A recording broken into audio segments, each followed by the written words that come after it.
Hello students, welcome to Learn Me Now. Today we are going to learn about simple future tense. Future tense future time को बतलाता है. तो देखें simple future tense क्या है. Simple future tense simply future time में क्या क्या काम होना है इसके बारे में हमें बताता है. तो simple future tense में verb शो करता है ऐसे एक्शन को जो कि फ्यूचर में होने वाला है, अर्थात फ्यूचर में काम को होना है. Let's see the uses of simple future tense. Simple future tense का यूज़ कहाँ कहाँ किया जा सकता है. Simple future tense का यूज़ ऐसे एक्शन को डिस्क्राइब करने के लिए किया जाता है जो कि फ्यूचर में भविष्य में होने वाला हो, कोई घटना भविष्य में घटने वाला हो. For example, he will go to Delhi tomorrow. वह कल दिल्ली जाएगा. इसका यूज़ ऐसे एक्शन को शो करने के लिए भी किया जाता है जिसमें हम सोचते हैं, जिसको विश्वास करते हैं या जिसको जानते हैं कि वह फ्यूचर में होगा ही. For example, I am sure my sister will get the first prize in sport.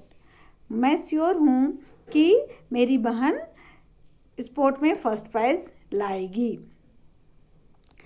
इस टेंस का यूज़ ऐसे एक्शन को शो करने के लिए भी किया जाता है जो कि फ्यूचर टाइम में एक हैबिट के रूप में होगा. जैसे कि पास्ट टाइम में कोई हैबिचुअली काम होता था, प्रेजेंट में भी हैबिट है, वह काम हो रहा है, तो हम उम्मीद करते हैं कि फ्यूचर में भी वो हैबिट रहेगा. तो ऐसे केस में सिंपल फ्यूचर टेंस का यूज़ किया जाता है. For example, tomorrow morning he will go to school. कल सुबह वह स्कूल जाएगा. मतलब बीते कल भी वह स्कूल गया था, आज भी स्कूल गया है, तो कल भी वह स्कूल जाएगा. इस टेंस का यूज़ ऐसे एक्शन के लिए भी किया जाता है जो फ्यूचर में होने वाले हैपनिंग को बताता है जिस पर कि हमारा कंट्रोल नहीं होता है, मतलब वो हैपनिंग होकर ही रहेगा. For example, my father will be 60 next year. अगले साल मेरे पिताजी 60 साल के होंगे, 60 वर्ष के होंगे. उसको कोई नहीं रोक सकता, वो होगा ही. इस टेंस का यूज़ ऐसे एक्शन को शो करने के लिए भी किया जाता है जिस समय की फ्यूचर की हम बात कर रहे हैं उस समय उस काम को होना पहले से डिसाइडेड है, प्री डिसाइडेड है, मतलब वो निश्चित है कि होगा ही. For example, it is getting dark, she will go back to home. अंधेरा हो रहा है तो इसका मतलब यह है कि वह अपने घर वापस जाएगी. रात को होने से भी रोका नहीं जा सकता और रात होने के कारण उसका जाना भी तय है.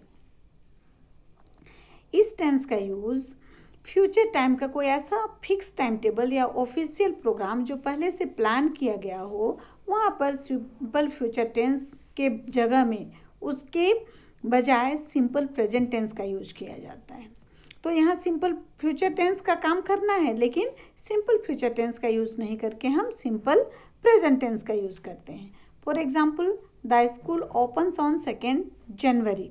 तो स्कूल हर साल 2 जनवरी को खुलता है, तो ये ऑफिशियल प्रोग्राम है, फिक्स टाइम टेबल है कि 2 तारीख को खुलेगा, तो उसको हम सिंपल प्रेजेंट टेंस में कहते हैं कि वह 2 तारीख को खुलता है.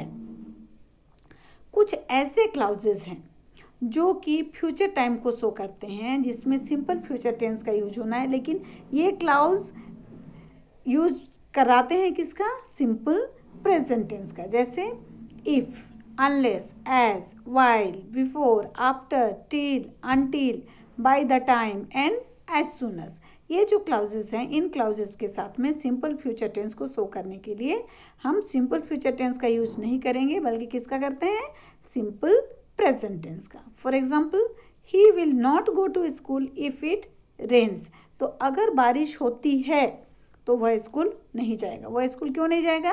अगर बारिश होगी तो यहाँ बारिश होगी के बदले में हम लिखते हैं बारिश होती है तो. कुछ ऐसे एक्शन जो फ्यूचर टाइम के किसी के पर्सनल अरेंजमेंट को शो करते हैं. फ्यूचर टाइम में ही होना है, लेकिन किसी का पर्सनल अरेंजमेंट है, स्पेशल रूप से प्लानिंग है, तो उसके लिए हम सिंपल फ्यूचर टेंस का यूज नहीं करके प्रेजेंट कंटिन्यूअस टेंस का यूज करते हैं. For example, he is going to Kolkata next week. अगले सप्ते उसको कोलकाता जाना है. ये निश्चित है कि वो कोलकाता जाएगा, लेकिन उसे हम जाएगा नहीं करके क्या कहते हैं?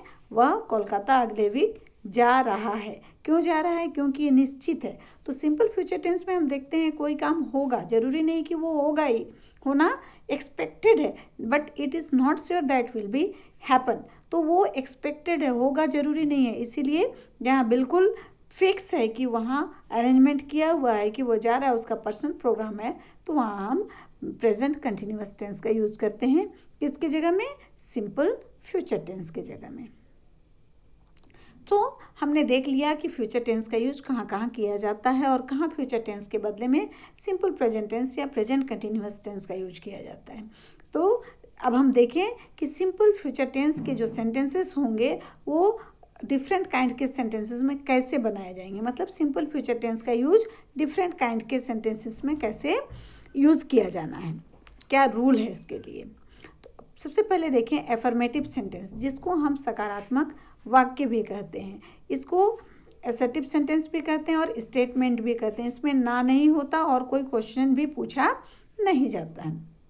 तो एफर्मेटिव सेंटेंस में सिंपल फ्यूचर टेंस के जो सेंटेंसेस बनाने हैं उसके लिए सबसे पहले सब्जेक्ट का यूज़ किया जाता है, उसके बाद फ्यूचर टाइम को शो करने के लिए शैल या विल का यूज किया जाता है, और इनके साथ वर्ब का फर्स्ट फॉर्म जो रूट फॉर्म होता है वर्ब का उसका यूज किया जाता है, और लास्ट में ऑब्जेक्ट जरूरत पड़े तो डाला जाता है। तो हम देखते हैं ये वर्ब वन जो है रूट फॉर्म, वह जितने भी सब्जेक्ट होते हैं एवरी सब्जेक्ट के साथ यूज किया जाता है, चाहे वो सिंगुलर हो, प्लूरल हो, फर्स्ट पर्सन हो, सेकेंड पर्सन हो या थर्ड पर्सन हो, सबके साथ वर्ब का फर्स्ट फॉर्म ही लगेगा। और शैल या विल में शैल किसके साथ यूज किया जाएगा? आई या वी के साथ। For example I shall go to school tomorrow, कल मैं स्कूल जाऊंगी। अब विल का यूज यू और कोई भी थर्ड पर्सन सिंगुलर या प्लूरल सब्जेक्ट सबके साथ विल का प्रयोग किया जाता है। अब modern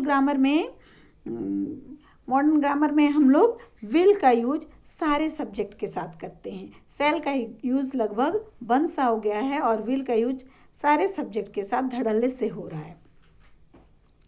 for example you will go to school tomorrow, तुम कल स्कूल जाओगे। Now let's see the negative sentence. Negative जिसमें ना कहा जाता है, नहीं, नॉट का यूज किया जाता है। इसमें सबसे पहले सब्जेक्ट डाला जाता है, सब्जेक्ट के बाद शैल या विल का यूज होता है, उसके बाद नेगेटिव शो करने के लिए नॉट का यूज किया जाता है, और फिर वर्ब का फर्स्ट फॉर्म देन ऑब्जेक्ट का यूज किया जाता है। तो शैल के साथ नॉट लगा और उसके बाद फर्स्ट फॉर्म। तो शैल नॉट का यूज किसके साथ होगा? आई या वी के साथ। For example I shall not go to school tomorrow. और विल का यूज जैसे हमने पहले देखा यू और कोई भी थर्ड पर्सन सिंगुलर या प्लूरल सब्जेक्ट के साथ, और मैंने बताया कि अब आई और वी के साथ भी विल का प्रयोग किया जा रहा है। For example you will not go to school tomorrow, कल तुम स्कूल नहीं जाओगे। Now let's see the interrogative sentence और क्वेश्चंस, प्रश्नवाचक वाक्य जिसमें प्रश्न पूछे जाते हैं।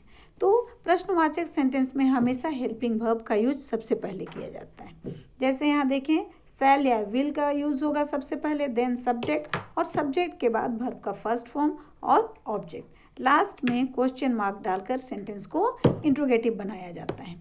तो शैल का यूज आई और वी के साथ होगा। For example shall I go to school tomorrow, क्या मैं कल स्कूल जाऊंगी। और विल का यूज यू या कोई भी थर्ड पर्सन सिंगुलर या प्लूरल सब्जेक्ट के साथ किया जाता है। For example will you go to school tomorrow, क्या तुम सुबह कल स्कूल जाओगे। तो हेल्पिंग वर्ब का यूज सबसे पहले किया जाता है, और हेल्पिंग वर्ब के बाद पहले सब्जेक्ट, उसके बाद ही मेन वर्ब का यूज होगा। अब देखें WH क्वेश्चंस या क्वेश्चनिंग वर्ड या WH वर्ड से स्टार्ट होने वाले इंट्रोगेटिव सेंटेंस को कैसे बनाएंगे। इसके लिए सबसे पहले WH वर्ड या क्वेश्चनिंग वर्ड को रखेंगे, उसके बाद शैल या विल का यूज होगा, देन सब्जेक्ट, और फिर वर्ब का फर्स्ट फॉर्म और ऑब्जेक्ट, लास्ट में क्वेश्चन मार्क डाला जाएगा। For example how shall I go to school tomorrow, तो कल मैं सुबह स्कूल जाऊंगा तो कैसे जाऊंगा। तो ये who, what, which, why, when, where, how, ये सारे क्वेश्चनिंग वर्ड्स होते हैं या WH वर्ड्स होते हैं, जिनका यूज हम WH क्वेश्चंस बनाने के लिए करेंगे, और शैल या विल के पहले इसको रखेंगे। सो हमने सिंपल फ्यूचर टेंस के रूल्स देखें कि हम उनको कहाँ कहाँ यूज कर सकते हैं, और सिंपल फ्यूचर टेंस के जो सेंटेंस बनेंगे उसको कैसे बनाएंगे ये हमने देखा।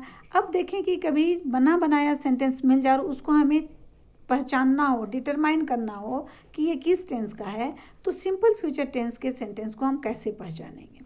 तो सिंपल फ्यूचर टेंस सिर्फ और सिर्फ सिंपल फ्यूचर टेंस में शैल और विल का यूज होता है। तो शैल और विल के साथ जब वर्ब का फर्स्ट फॉर्म हो तो समझ जाएं कि ये सिंपल फ्यूचर टेंस है।